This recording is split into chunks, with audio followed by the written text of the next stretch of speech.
புதுவையில் மக்கள் சந்திப்பை நடத்தி வருகிறது தாவேகா. விஜய் இன்னும் சில நிமிடங்களில் வருவார் அப்படின்னு எதிர்பார்க்கப்படுகிறது. தொடர்ந்து நம்முடைய திரு பெருமாள்மணி அவர்கள் இணைந்திருக்கிறார். இப்போது வந்திருக்கக்கூடியதில் யங்ஸ்டர்ஸ் நிறைய பார்க்குறோம். மகளிர் கொஞ்சம் குறைவாக இருக்காங்க, ஆண்கள் அதிகமாக இருக்காங்கன்றதை பார்க்குறோம். இது செலக்டிவாக கொடுக்கப்பட்ட டோக்கன் அப்படின்னு நம்ம பார்க்கணுமா? குறிப்பாக குழந்தைகளை அழைத்து வராதிங்க அப்படின்றதுல உறுதியாக இருக்காங்க. இல்லை சார், அவங்க ஸ்ட்ராட்டஜிஸ் டீம் பண்ணக்கூடியவங்க இந்த 5000 பேரும் பெண்கள், குழந்தைகள், சிறுவர்கள் அப்படி கொடுத்துருக்கலாம் சார். ஏன் ஆண்களுக்கு கொடுத்தாங்கன்னு தெரியல சார். இந்த 5000 பேர்ல எந்த பிரச்சாரத்தை கூட்டிகிட்டு போகக்கூடாது. இல்லை சார், இந்த 5000 பேரில் ஆண்களே விட்டுருங்க இல்லைங்களா? இப்போ நான் என்ன சொல்கிறேன், பெண்கள், இளைஞர்கள், பெண்களுக்கு மட்டுமே இந்த 5000 பேரை கொடுத்துருக்கலாம்ல.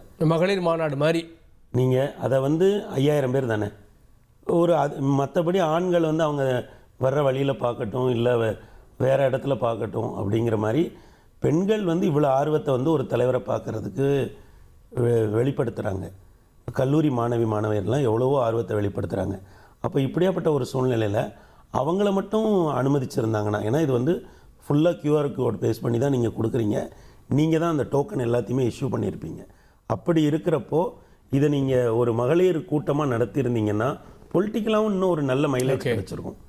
ஆனால் இன்னொரு விஷயம் ரொம்ப அரிதாகத்தான் பெண்கள் இப்படி ஒரு பக்கெட் லிஸ்ட் சொல்கிறாங்க. இப்போ நம்ம சேனலில் பேசின ஒரு பெண்மணி கூட கல்லூரி மாணவி கூட சொன்னாங்களே, எனக்கு விஜயை பார்க்கணுங்கிறது ஒரு ஆசையாக இருந்தது, ஏன்னா திரையில் பார்த்துருக்கோம் அப்படிங்கிறது. அப்போ இதை ஒரு பொலிட்டிக்கலாகவும் கன்வெர்ட் பண்ணுறதுக்கு ஒரு பார்ட்டிக்கு தெரியணும். ஏன்னா இவ்வளோ பெரிய அளவில் இந்தியாவில் எந்த தலைவருமே இந்த வயது 18 வயது உடையவர்களால் ஈர்க்கப்படுகிற வாய்ப்பு இல்லை. அவர் திரையிலேருந்து வரலாம், அவர் மேலே 1000 விமர்சனம் வைக்கலாம், அவருக்கு கொள்கை இல்லைன்னு சொல்லலாம், அல்லது அவர் தெளிவான ஒரு அரசியலை முன்னெடுக்கலைன்னு சொல்லலாம்.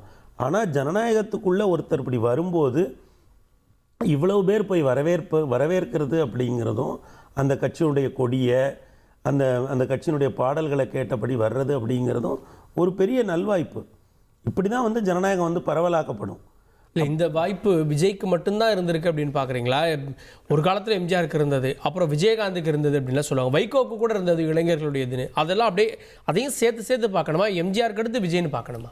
சார், ஐயா வைகோ எந்திரிச்சு வந்தப்போ தமிழ்நாடு அளவில் பெரிய ஒரு எழுச்சி இருந்தது. ஏன்னா அவரோட நடைப்பயணம், இன்னும் சொல்லப்போனால் கட்டமைப்பு ரீதியாகவே அவரோட திராவிட முன்னேற்ற கழகத்தில் அப்போ 20 மாவட்ட செயலாளர்கள்,